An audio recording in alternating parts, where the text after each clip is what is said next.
Well, my friends, this is Rick again, and you're seated at the table.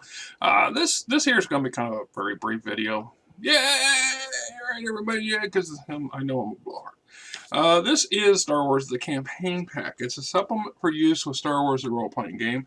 And it included a Star Wars scenario, Star Warriors scenario, which I think is in the box for Star Warriors. This is actually a GM screen. I had some old character sheets and stuff here for some NPCs that I was running, and like I have an Imperial Advisor, a Retrainer Droid, which is Major Domo Droid, Casa Horace, character's name is Anislo. Anyway, here's an engineer, and a couple blank sheets, right? Blank sheets from the day, so we'll put those over there. And what we have, like I said, I've used this from a lot of Star Wars campaigns over the years. And I'm a fan of GM screens to a point. I mean, I like them and they serve purpose. And one of the reasons I like them is because it's the simplicity of having a lot of your key charts right in front of you, quite handy. What I don't care about sometimes is the fact that it puts up this barrier, this artificial barrier between the GM and the players, or from the action on the table, which is the whole point of it in the first place. I'm not denying that. There's supposed to be some kind of veil between the storyteller or the game master and everybody playing at the table. It's that physical division.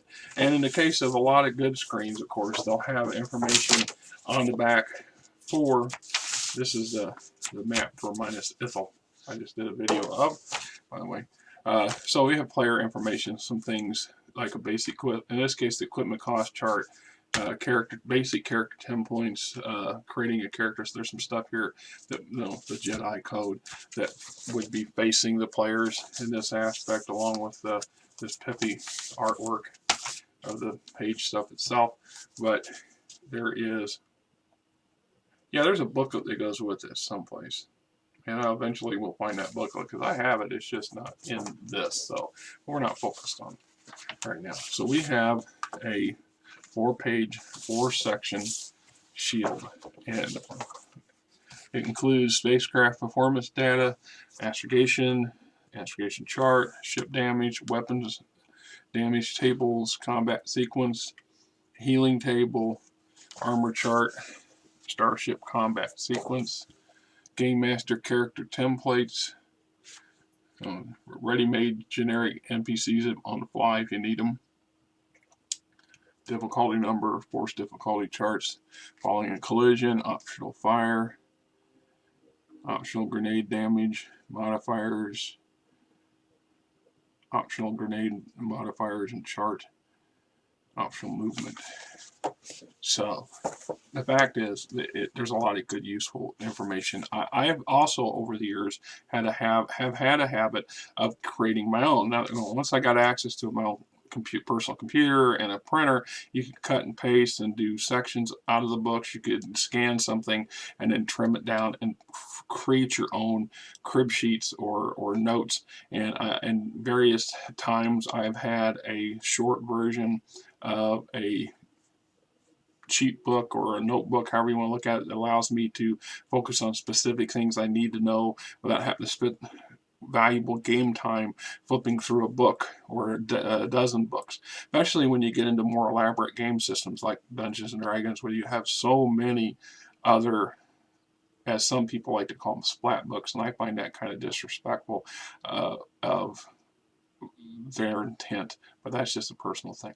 And then creating my own shield screen, or like I said, having them on the side. And in some cases, I've gone as far as even having those pages laminated so they're durable and they last, depending on what campaign and what version I was running and how long I expected it to go. Because even back then, getting things laminated and copied could be expensive, and access also played its role. So I don't know what people's personal takes are on the Dungeon Master screen, or their value, of how we would want to have them set up so we can roll our dice and do our what have you. Probably the most common use in my experience is just the random tossing of dice, which had actually no real value towards the gameplay, other than to make the players go, what is he rolling for, and or as a motivator to expedite time and move things along. So there's my section on the GM screen, and at some point I will find the actual supplement that goes with it, and we'll review that as well. Until next time, this is Rick, and you're not.